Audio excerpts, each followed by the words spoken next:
Hi, we're Mike and Cindy Jacobs, and we're in the studio today with Marc Nuttle.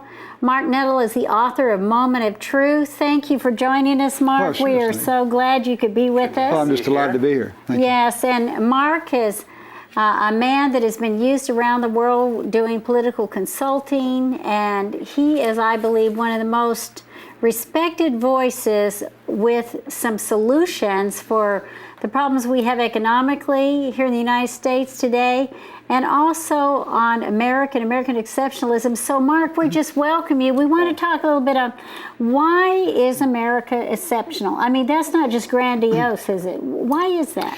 Well, no, Cindy, and in fact, many intellectual elitists would say today that our time has passed, either that we never were exceptional, or it was a point in history that passed into the twilight at the time.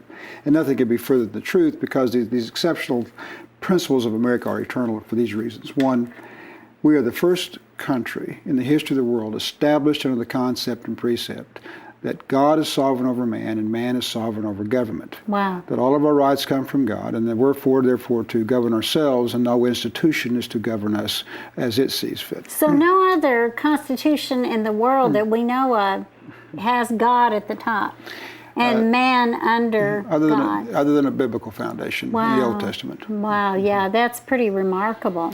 And then the second is that we broke all hereditary titles. When you're born in the United States, you're born equal to anybody else. You're not born into an order. You're not born into a tribe.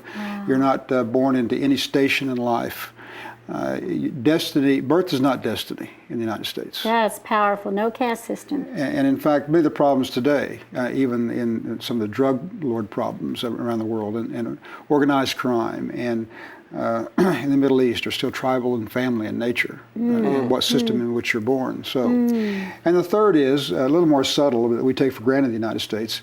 This is the only country in the world based upon the foundation that you can do anything you want as long as it's not against the law.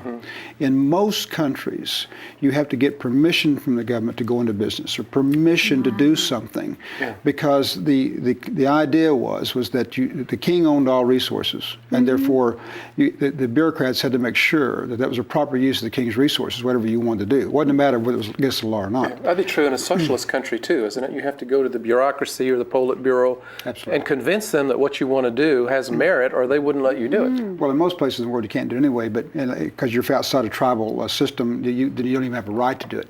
But in Europe, where we think as most states are democratic, you have to get permission to do most things. So that gives us economic freedom that no other country has, basically. Well, not only that, it allows you to pursue your God-given purpose freely. Whatever's on your heart, you can go do it, rather than have to convince somebody else that's the right thing for you to do. That's powerful. Well, it's very important. So in our Constitution, it's God, and then the people and the government under the people and God. But it seems like, as you're saying, that there's potential some shifting that could happen from that.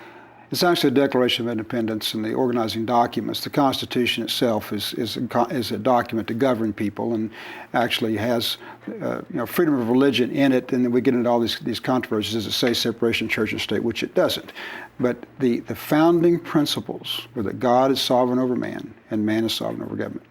Wow. And so, as we're looking at the nation today, you were saying that it's possible that something could happen and flip us from being the exceptional nation we are with God as the top, but actually the government taking that place. How could that be? Well, total government control of our lives from cradle to birth, and from cradle to death. And every aspect of our lives controlled by regulation. Everything that we do, every good and service that's produced, somehow produced with government's control rather than our own. But let's talk about why that's so important to an individual and to the world question. first. Why is this important to save the United States of America for the world? And it is simply this: we are the last great harbor of freedom.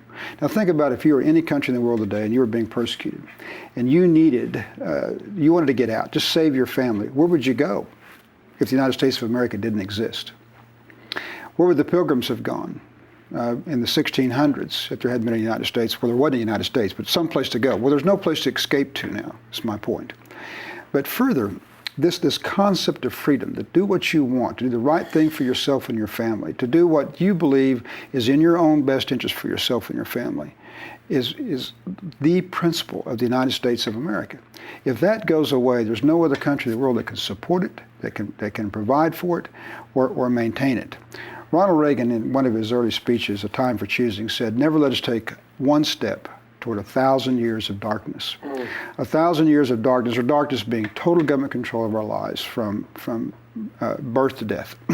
No freedom, where you can't prosper, you can't pursue happiness, you can't do what you want to do for yourself and your family.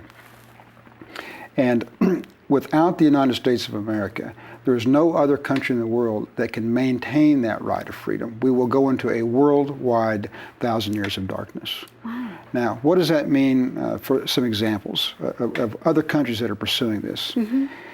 When Ukraine became an independent country, was fighting for independence from this former Soviet Union to be an independent nation, they were faced with tanks in the streets. Mm-hmm.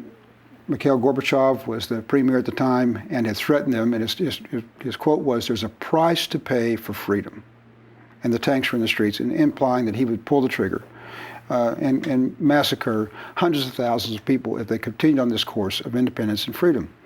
I was working their elections at the time. I was the one Westerner on the ground in Kiev.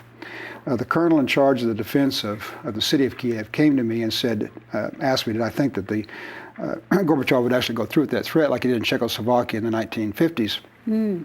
And I So said, it was a real threat. oh, absolutely.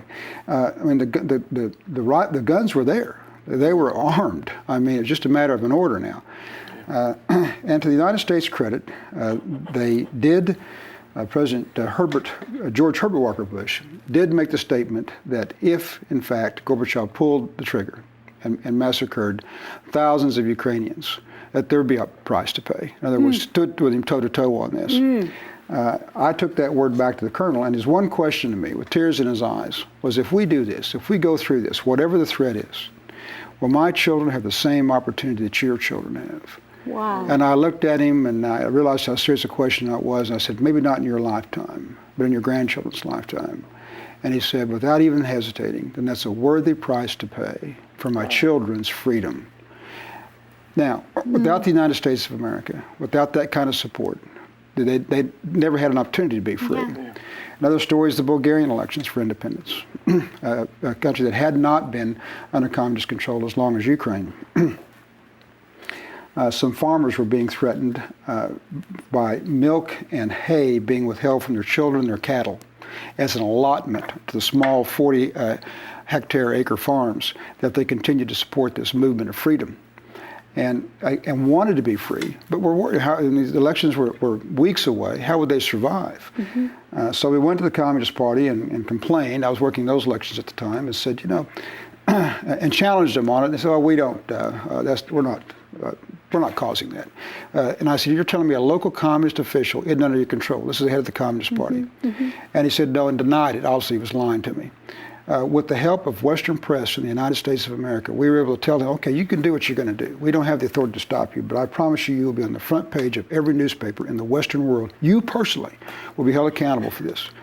And it scared him to death because what freedom and exposure and ventilation can do. And they backed off. They got the hay, they got the milk, because he didn't want to be accountable for it. And Bulgaria's an independent country today. Now, my point of telling you those stories is you can take this down to a nation state, Ukraine, or an individual, the Bulgarian farmer. If you don't have freedom, what kind of life do you have? And that is what the exceptionalism of the United States of America provides, and it must be maintained. So if there's no America as we know it, I mean, if this nation falls apart, what does it mean on the world, on the world scale of things? There's Socialism will reign supreme throughout the world. And so God will not be supreme. It will be the government will be supreme. Yes. And then the escalation of that can even be a loss of more and more freedom. Well, this has really been an exciting, and sobering moment as we have been talking about this. And we're going to do another post after this, and we're going to come back and we're going to talk a little bit more about this and how it relates to the economy.